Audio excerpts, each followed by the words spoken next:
Assalamualaikum warahmatullahi wabarakatuh. Saya Lalu Ibnu Wahyudi di 2201241 semester 5 kelas G. Pada kesempatan yang sangat berbahagia ini, saya akan membahas tentang memahami konsep moderasi beragama. Mari simak video berikut ini. Selamat menyaksikan. Penguatan moderasi beragama tengah menjadi salah satu program prioritas pemerintah Indonesia. Pada tahun 2019, Kementerian Agama telah menerbitkan buku moderasi beragama. Namun, di masyarakat muncul salah paham tentang konsep moderasi beragama. Tidak sedikit masyarakat yang beranggapan bahwa seseorang yang bersikap moderat berarti tidak teguh pendiriannya dan tidak sungguh-sungguh dalam mengamalkan ajaran agamanya. Banyak juga yang menganggap konsep ini berarti moderasi beragama. Benarkah demikian? Apa sesungguhnya pengertian beragama? Dan seberapa pentingkah moderasi beragama dipraktekkan? Dalam Kamus Besar Bahasa Indonesia, moderasi berasal dari bahasa Latin moderato, yang berarti pengurangan kekerasan atau penghindaran keekstriman. Moderasi beragama dapat didefinisikan sebagai cara pandang, sikap, dan praktik beragama yang memiliki prinsip adil dan berimbang guna membangun kemaslahatan umum. Dengan moderasi beragama, seseorang tidak berlebih-lebihan saat menjalani ajaran agamanya dan tidak ekstrim, baik ekstrim dalam meyakini secara mutlak kebenaran satu tafsir teks agama dan menganggap sesat penafsiran lainnya, maupun ekstrim dalam mendewakan akal hingga mengabaikan kesucian agama. Orang yang mempraktekannya, moderasi juga dikenal dalam tradisi berbagai agama.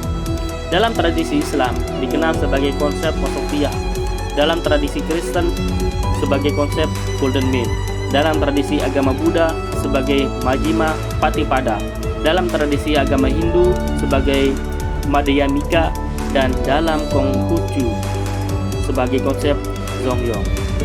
Semua istilah dalam setiap agama itu mengacu pada satu titik makna yang sama, yaitu bahwa memilih jalan tengah di antara dua kutub ekstrim dan tidak berlebih-lebihan merupakan sikap beragama yang paling ideal. Lalu, samakah moderasi beragama dan moderasi agama? Jawabannya tentulah tidak sama.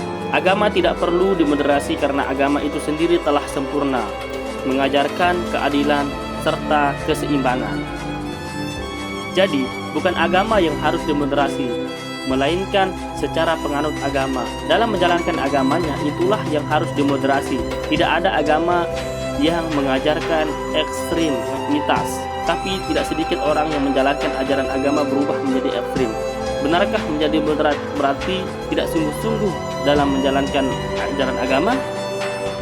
Pernyataan tersebut tentu saja tidak tepat. Seorang yang moderat juga harus memiliki pendirian teguh dan semangat beragama yang tinggi. Dia harus mampu memilih mana pokok ajaran agama di mana dia harus berpendirian teguh dan mana tafsir ajaran agama di mana ia perlu toleran, menghormati pendirian orang lain dan tidak menyalah-nyalahkan. Kemudian, seberapa pentingkah moderasi beragama? Moderasi beragama diperlukan karena sikap ekstrim dalam beragama tidak sesuai dengan esensi ajaran agama itu sendiri. Perilaku ekstrem atas nama agama juga sering mengakibatkan lahirnya konflik, rasa benci, intoleransi, dan bahkan peperangan yang memusnahkan peradaban. Sikap-sikap seperti itulah yang perlu dimoderasi. Moderasi beragama merupakan upaya mengembalikan pemahaman dan praktik agama agar sesuai dengan esensinya, yakni untuk menjaga harkat dan peradaban manusia.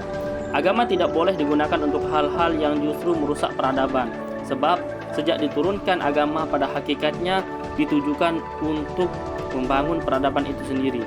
Ada 4 indikator yang dapat digunakan untuk mengenali seberapa kuat moderasi beragama yang dipraktekkan oleh seseorang. Yang pertama itu adalah komitmen kebangsaan, yang kedua adalah toleransi, yang ketiga anti kekerasan, dan yang keempat adalah akomodatif terhadap kebudayaan lokal. Menyadari pentingnya moderasi beragama, penguatan moderasi beragama telah menjadi salah satu program prioritas nasional yang menjadi bagian dari revolusi mental dan membangun kebudayaan.